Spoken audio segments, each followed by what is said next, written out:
I think it's a 7 and 9. 7 and 15. We would start there at 15. I kind of relied too. Yeah, I just got your notification. Okay. All right, Shalom. Shalom. First and foremost, we want to give all praises, honor, and glory unto Yahweh, Bahashem, Yahweh Shai, Bahashem, Rachakwadash, and double honors unto the apostles and elders of Great Millstone, and peace and blessings to all you Wakim out there who pushing this word with all truth and sincerity, and as well as to all you believers out there who believe in on the gospel. And this is a couple of brothers from the Great Millstone Houston camp. I'm the brother Korah Abad. I'm your car Abin. And, the Lord bless me and his brother today, to get together and to do the work, you see. And as you see from the lesson, as you see from the title, it says the judgment is set. You see, the judgment is set, right? Which we know all things have been set from the beginning, right? Man's destiny, as I say, I believe that's in Ecclesiastes 6. We ain't got to get it, but man's destiny is set. The order of the earth, everything was set from the beginning, man. Prophecy was set, so on and so forth. But one thing that have been set up from the beginning is the order of what nation gonna rule the world, man.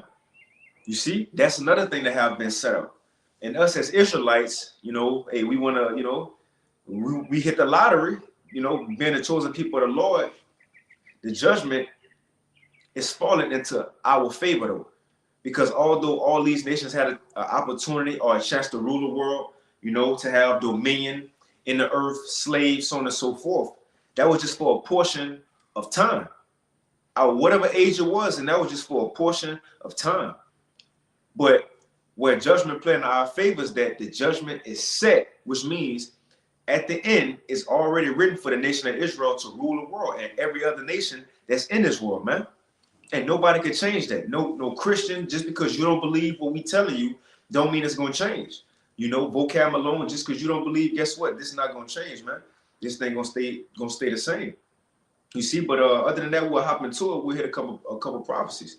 You see, but all these things are said. Everything that's written is already said. Nobody can change what's written, man. And ultimately, what we want to speak on is what the nation of Israel going to rule at the end. You got it out. And like the brother was saying, only the Israelites have this knowledge. The Lord is only giving this knowledge to the Israelites to tell their people or tell our people, what's about to go down, what's gone down, what's about to go down, and everything is said. Right. But we've been deceived through Christianity and these other religions where the interpretation is faulty. Mm-hmm. It's faulty. But now the prophets are on the scene and they're clearing these things up. And hey, like the brother said, everything is said. Yeah. Let's start at Daniel 7. Let's start in Daniel. Let's go to prophecy. Because at the end of the day, it could be a he say, she say, but what gets straight to a prophecy. And that's what Revelation 19 and 10 said, what? The testimony of the Lord is the spirit of prophecy. Because that kills all the he say, she says with this and that's it. And that's again, going back to the title of the lesson, the judgment is already set. What we about to read, nobody can change that. No feelings, right? Another book you try to get. Remember, the scripture says no book can't make with this one, man. So you can't go to the Josephus to try to say, well, no, look, or another book. No, whatever we about to read, that's what it is, and it can't change. And it's the thing. If you're saying something different, now you contradicting the scriptures. So let's get into it. We're gonna read this in the NLT. This is Daniel 7. This is Daniel 7 in the NLT, starting at verse 15. Now, mind you, just to give some background on this, this is the prophet Daniel. Now, at this time, he was in Babylon, right? He was in Babylon and he had a dream. And in his dream, it was 4 beasts that the Lord showed him. And these beasts, which he actually seen beasts, but they were symbolic for something. Now, that was symbolic for the different rulerships that was going to be, starting with Nebuchadnezzar in Babylon, on down to modern day, leading up to the Lord coming back. Now, the first one is Babylon, or Assyrio-Babylonian Empire, then the Persian and the Medes, then you had the Greeks, then the revised Roman Empire. And so Daniel seen all that. Well, you had the Roman Empire, and then the revised Roman Empire. Now Daniel seen those beasts and he said, look, what's the point of all this? What does this mean? And the angel go give him the interpretation on what the judgment means. You got it, bro. This is Daniel chapter 7 and verse 15. Matter of fact, NLT. hold on, can you read this first, Daniel 7? And it's the same chapter. I'll read it real quick. I'm gonna read this. So this after Daniel seen the beast, right? So Daniel 7 and 10, it says, a fiery stream issued and came forth from before him. Thousands and thousands ministered unto him, and 10,000 times 10,000 stood before him. This is the point. It says, and the judgment was set, and the books were open. So that's after Daniel seen his dream. He said, look, the judgment said, what you seen that's done. Now he about to get the interpretation. The angel about to tell him what he's seen. You got it, Doc. We're going to go 15. Yeah, 15, and that's in the NLT. And it says, We're going to read down to 18. It says, I, Daniel, was troubled by all I had seen, and my visions terrified me. So I approached one of these standing beside the throne and asked him what all this meant, what it all meant. Right, what all this meant. What these beasts mean. He explained it to me like this. These 4 huge beasts represent 4 kingdoms that will arise from the earth.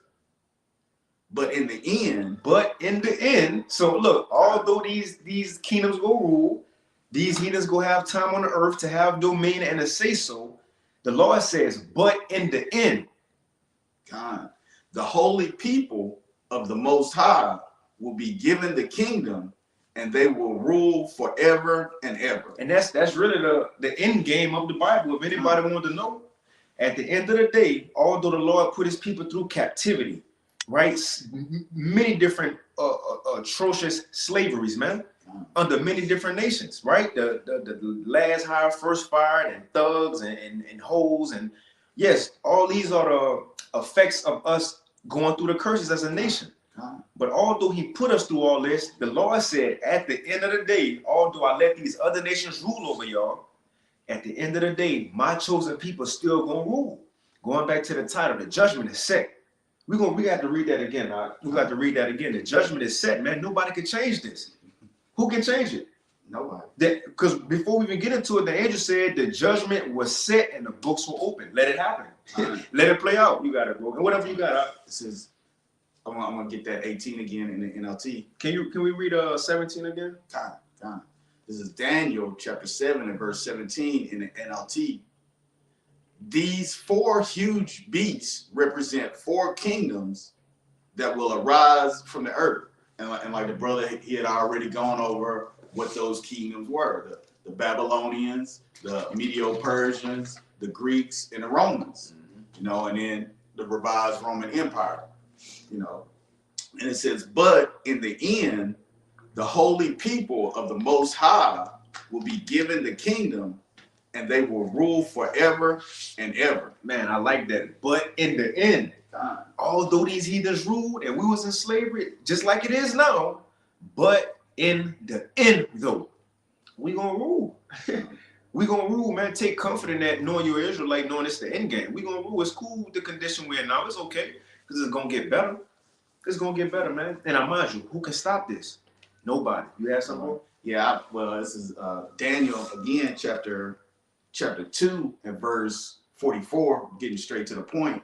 And it says, and in the days of these kings shall the God of heaven set up a kingdom which shall never be destroyed, and the kingdom shall not be left to other people, but it shall break in pieces and consume all these kingdoms, and shall stand forever. I mean, that's just exactly what was just being said. You know, the Lord is going to set up a kingdom that will not be ruled by other people. So, you know, that means that his people are going to be in charge, and they're going to rule forever. I mean, it's set. It's set. You can't get around it. You know, you can't add in supersessionism. You can't add in, you know, the church, you know, from vocab alone and all of that. No, the Lord's people are going to rule forever. You know, they're the only ones under the curses. So yeah, the Lord put his people through all of these horrific things throughout history, but he said in the end, he's going to set up his people. What other nation on earth had to go through the curses? No. Well, it said in Daniel, but you got it, like I said, no other nation went through what Israel went through. Mm-hmm. And even when you want to put that in Second Ezra 7, remember that path to the kingdom? It said, how can a man get there, get to this inheritance except he go through the path? Well, and Daniel said no other nation went through that path. So how can other nations, get what's in that broad place if they never went through the fire on one side, the water on one side? That was just for us to go through, man. But let me snag this real quick. I was looking for it. All right, here it is. Yep. So this is a prayer of Mordecai, Esther Uncle. Now this is in the book of Esther, or the editions of Esther in the Apocrypha. So this is the editions of Esther, chapter 13. I'm gonna get straight to the point. In verse 9, it says, saying, O Yahweh, O Lord, the King Almighty, for the whole world is in thy power. And if thou hast appointed to save Israel, there is no man that can gainsay thee. If the Lord appointed to save Israel, nobody can come up against that. And I mind you, we in that time, it can't be stopped. No matter, man, look, they try to halt bringing out the MOTB. Guess what? It got to come to pass. These things got to roll forward, because you know why? Yahweh Shai ain't going to be on the right-hand side of his father forever. He got to come, well, what you read in Daniel 2. If the brother would have kept reading on, the stone eventually got to come and hit the feet and the toes, man. It's set. And I mind you, secular history ties secular history to what we read out the Bible, and it goes hand in hand. All these kingdoms came right after each other. The Bible name names, and also secular history tell us. So the point is, if these things actually happen, will the stone not come? Will Yahweh Shai not come and hit the feet and the toes in our lifetime, man? But I'm going to read this again. It says, saying, O Lord, the King Almighty, it says, for the whole world is in thy power. And if thou hast appointed to save Israel, there is no man that can gainsay thee. For thou hast made heaven and earth and all the wondrous things under the heaven, and thou art Lord of all things, and there is no man that can resist thee, man. So that's what we at now. The Lord, we're in a point of prophecy. The Lord is beginning to save his people. Jeremiah 30, I said the time will come when he's going to begin to bring back the captivity of Israel. We will be coming into that time, man. You see? That's why we should greatly rejoice. And I remind you, these things are already written. Already written. You got something, bro? Isaiah 14:1. Come on, you got it. You got it. It says, for the Lord will have mercy on Jacob and will yet choose Israel and set them in their own land, and the strangers shall be joined with them, and they shall cleave to the house of Jacob. Those strangers are the Israelite foreigners. Mm-hmm. But the Lord has already said he's going to have mercy on Israel, and he's going to set us being the Negroes, Latinos, and Native Americans, the Hebrew Israelites, in our own land. Over there where the heathen have set up camp. Like the prophecies are said, like the title. It's got to happen. It has to happen, because everything else has happened. Yeah. The curses of Deuteronomy 28, every last one of them has happened. You can see it in our people. Our people are destroyed. So hey, the end of the world is Esau. The beginning that follows is Jacob. That's it. Esau can't, nobody, and even in that verse you read, it says the Lord will yet choose Israel. Well, why I say yet? Because he always did, and he gonna do it once again. That don't change, man. And we ain't just talking about ruling a city. We talking about the world, Craig. not just a city. We talking about the world. The world was given unto us. Although it seems so far-fetched now for niggas, Mexicans, Native Americans to be the next rulers of the world, because who thinking that? Who considering that right now? The world thinking, well, I don't know, because China, they got a strong economy. Well, I don't know, because Putin and Russia, they getting down. Or Kim Jong-un. Nobody taking into consideration Yahweh Shai, King David, and the Israelites. Who considering that? But that's the very thing that's gonna happen, man. According to prophecy. We read it, it's set. You see, it's set. And nothing can be changed. That's why we're not worried about what these people think, how they feel about us. It is what it is. That's why Wisdom of Solomon, the 5th chapter, say, once these things happen, they're going to realize, like, how is he numbered among the children of the Lord? How is his lot among the saints? In order for that to be fulfilled, we have to look like the undesirables now. You know, but you got it, bro. This is Ecclesiasticus on the book of Sirach, chapter 11 and verse 14. It says, prosperity and adversity, life and death, poverty and riches come of the Lord, Yahweh Shem Yahushua. I mean, so all of these things that have taken place have been ordained by the Lord. Nothing, you know, the white man couldn't just decide that he was going to put us in captivity. No, the Lord had to ordain that. He's the one that's over kingdoms, you know, and like the brother said, the prophecy is said. It's next, and we up next. We up next. Simple as that. All the other nations have had their chance to rule. So now it's our turn. And guess what? We're not going to share. No. We're not going to share what other nations shared in their you know, in their prosperity. What did they? Yeah, they might have threw some crumbs, but guess what? Now we're not going to treat our people like that. Mm-hmm. You know, all our people going to raise up. That's right. Matter of fact, you in Sirach.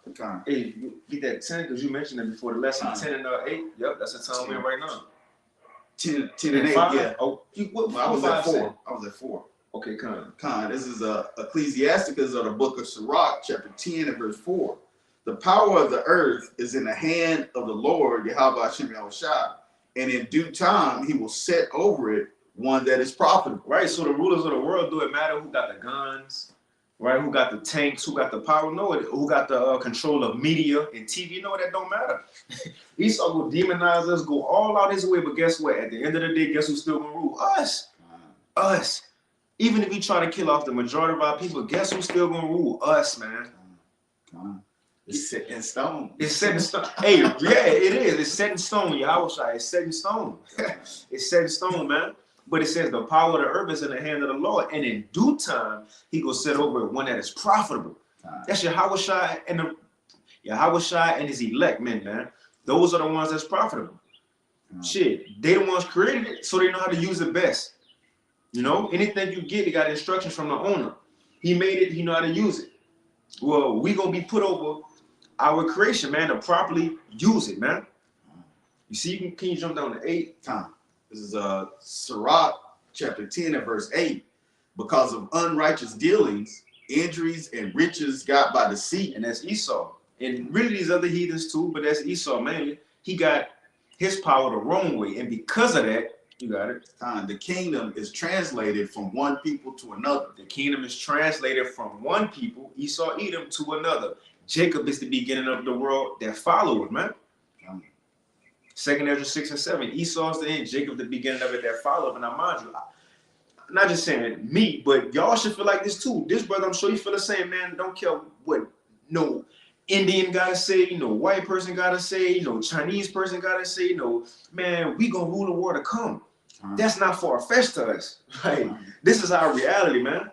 This is our reality. Although we ain't got nobody standing up for us in the UN meetings, you see the G20 summits, you ain't got nobody, a spokesperson there from the nation of Israel. You don't have that. We don't got a standing army practicing war games with Taiwan right now. We don't have that. Granted, we do that in the heavens. Yeah, but we're not represented in earthly affairs. That's right, brother. You know, all the other nations get, like in Psalms 83, all the other nations get together and make plans against us. You know, I mean, if you can't see it, it ain't meant for you to see. But that's how it is. So if that happens, then we have to rule next. Right. There's a scripture, I don't know if you can find it, says one that was never thought of have won a crown. If a brother know what that said, it says one that was never thought of have won a crown. And Shalom Tala Akim Akwafu maybe 29, Yahweh Bashim Yahweh Shabrak. But nobody considering, you know, little niggas and Mexicans and Native Americans to, now look, they might give us a city, you know, a project, a housing authority, but who really considering us to have the whole world? Not just saying we was kings, not just saying that. No, we actually gonna be ruling, man. We ain't just talking. We ain't just talking. This real life. It sounds fake to other people. This real life stuff. You got it out. I got it. This is Ecclesiasticus, or the book of Sirach, chapter 11 and verse 5. It says, many kings have sat down upon the ground, and one that was never thought of hath worn the crown. That's what it's coming to. Many kings about to sit down upon the ground. Start with Esau, Edom. And the one who was never thought of about to wear the crown, Yahushua and the Israelites, man. Nobody considering us to rule, but that's the exact thing that's about to happen. Nobody considering Israel to win World War III, but that's what's going to happen, man. We in that time, again, the judgment is set. The books are open. Let it play out. That's all we're doing. We're watching something that was written years ago play out. The Bible is rigged for the Israelites. It's rigged for the Israelites, man. That's it. That's all. You see, you got something else out? We can, let's hit that Daniel again, because that's the point of the lesson. Let's read that Daniel. I'll read that verse 7. Can you get in the NLT again? Kind of. And that's why we got the title from the book of Daniel, because Daniel, again, for y'all who just probably came, Daniel had the vision of the kingdoms that was going to be from Babylon all the way that was going to lead up to the coming of the Lord. And Daniel wanted to know, what does this mean, all these beasts I see? The angel go tell him, look, these are 4 kingdoms that's going to be, but at the end, y'all going to rule. He told him plainly, y'all going to rule. You got, let me read this real quick. This Daniel 7, because after he seen a vision, the angel told him, look, this set, the judgment is set. So it is Daniel 7 and verse 10. A fiery stream issued and came forth from before him. Thousands and thousands ministered unto him. 10,000 times 10,000 stood before him. The judgment was set, and the books were open. Now, that's verse 10 in Daniel 7. After Daniel seen the beast, the angel told him, look, the judgment set. This shit gonna happen, Daniel. These things gonna happen, Daniel Salaki. These things gonna happen. Now, Daniel gonna ask what it mean. You got it out, verse 15. Let me go on. Let me start 13. Come. This is in the NLT. This is Daniel 7 and 13 in the NLT. And it says, as my vision continued that night, I saw someone like a son of man coming with the clouds of heaven. He approached the Ancient One and was led into his presence. He was given authority, honor, and sovereignty over all the nations of the world, so that people of every race and nation, language would obey him. His rule is eternal. It will never end. His kingdom will never be destroyed.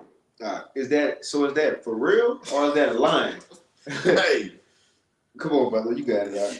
It doesn't need any interpretation. I mean, it's plain. This is Daniel 7 and 15. NLT? NLT. Daniel was troubled by all I had seen, and my visions terrified me. So I approached one of those standing beside the throne and asked him what it all meant. So Daniel said, look, what this mean?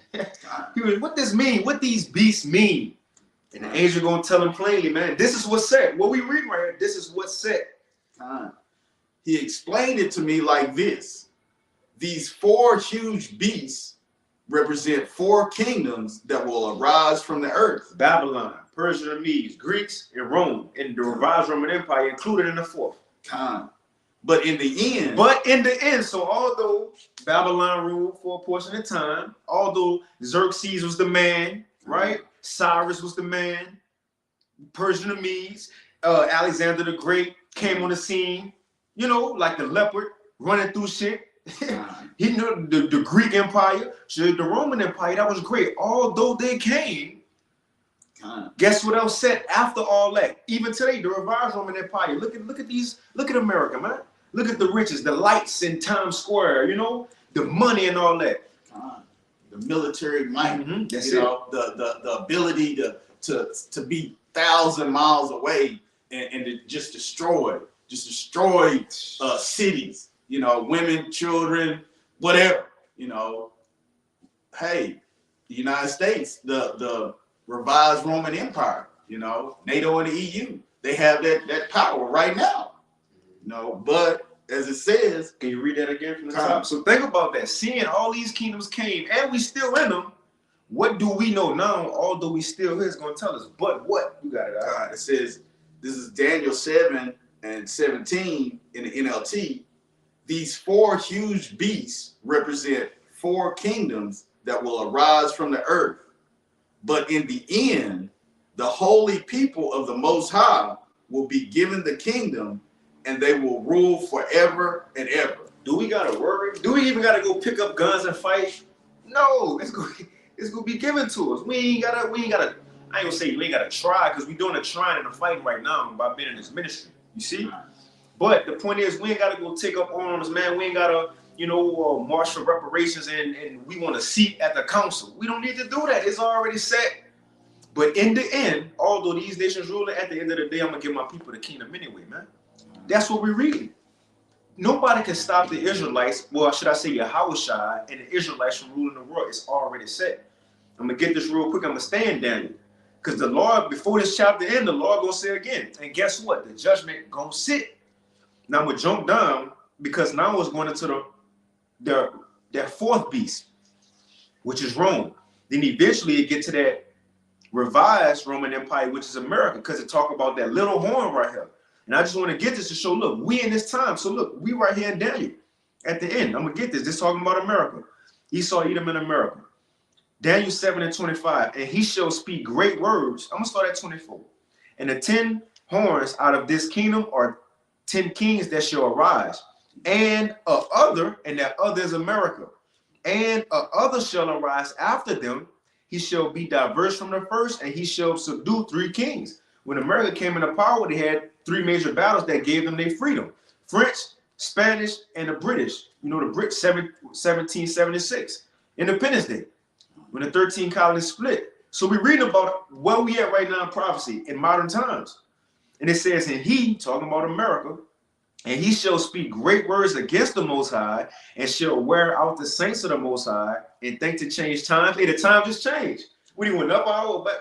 Yeah, we just went up. Right, he changed the time. Just talking about him. It's what? Last month they had a leap year, an extra day. What's that all about? But that's him, all right. It says, and shall think to change times and laws, and they shall be, talking about us, and they shall be given into his hand until a time and a dividing of times. That's still now. So seeing we still here, it says, but, I like that, but. So seeing we still in this man's hands, it says, but the judgment shall sit. The same judgment was read at the beginning. The Lord said, look, what I said still stands though. Although my people still gonna be in his hand for a long time, what I said gonna still stand. It says, but the judgment shall sit, and they shall take away his dominion. Jacob pulling Esau down, and they shall take away his dominion, and to consume and to destroy it unto the end. And the kingdom and dominion and the greatness of the kingdom under the whole heaven shall be given to the people of the saints of the Most High, whose kingdom is an everlasting kingdom, and all dominions shall serve and obey him. Come on, man. That's the judgment. It's set. And it says, hitherto is the end of the matter. That's the end of the book. That's the conclusion of the book right there. Although what we read, the history of the Israelites, how they went off and did this, and this king came, at the end of the day, the Israelites gonna rule the world, man. Simple as that. Simple as that. Shit, I got a little bit more. You got it. The Psalms 149. I had to get it. I said, for the Lord, Yahweh Shem Yahushua, take a pleasure in his people. This is Psalms 149, starting at verse 4. Okay. It says, for the Lord, Yahweh Shem Yahushua, take a pleasure in his people. He will beautify the meek with salvation. Let the saints be joyful in glory. Let them sing aloud upon their beds. Let the high praises of the Most High be in their mouth, and a two-edged sword in their hand, to execute vengeance upon the heathen and punishments upon the people, to bind their kings with chains and their nobles with fetters of iron, to execute upon them the judgment written. This honor have all his saints. Praise ye the Lord, Yahweh Shem Yahushua. So, hey, it's already written. The judgment written. The judgment is written. You know, so they're gonna get it. They're gonna get it. You know, they can they can prolong it as long as the Lord lets them. But the Most High is in control, and He's the one that appoints the bounds. And guess what, Esau? Your time is up. Your time ran up. Your time is up. And our time is about to begin. Time. Our time is about to begin. And that's why we're excited, man. So be confident in what the Lord said, man. Be confident in the Lord promises to us. They're already written. Nobody. That's why nobody should be able to shake us from our faith. Like, who should better tell us we not Israelites? Who should better tell us America not Babylon the Great? Who should better tell us the MOTB is not the sea help? Nobody. Nobody. I don't care how far-fetched it sounds. I could tell anybody this all day. Yes, I'm ready. I'm waiting and ready for a so-called black man to come out the sky on a UFO to tell me come up. Yes. Yes. Because you know what? It's true. I don't care what you think. It's in here. It's in here. It's true. And everything else, I mean, we can line like going into Daniel. We can line everything up with secular history. It happened. You know, Deuteronomy 28. It happened. It's still happening. Huh? So guess what? That stone got to come and break them 10 toes. And set up the kingdom. It's got to happen. If not, that dream Nebuchadnezzar had ain't gonna be fulfilled. Them dreams the prophets had ain't gonna be fulfilled. Because it ain't in just with the beast and the heathens. No, it ended with the stone coming. With them falling. That's how it ended with them falling, man. But look, we'll end it right there. I don't know if you got anything else. Hey, Lord willing, this lesson was edifying. You know, just wanted to touch on that, man. We have nothing to be ashamed of as concerning us preaching this gospel. Everything in this book is true, and we know it's gonna happen, man. If it haven't already happened, you know, which the things that already happened only solidifies our faith. You see, but they keep fighting, keep pushing. We want to give all praise, honor, and glory once again unto Yahweh, Bahashem, Yahweh Shai, Bahashem, Rachakadash, and double honors unto the apostles and elders of Great Millstone, and peace and blessings to all you walking out there who pushing this word with all truth and sincerity, and as well as to all you believers out there who believe in on the gospel. And again, keep fighting, keep pushing. We're almost out here. And the water for tuning in. Shalom. Shalom. Shalom.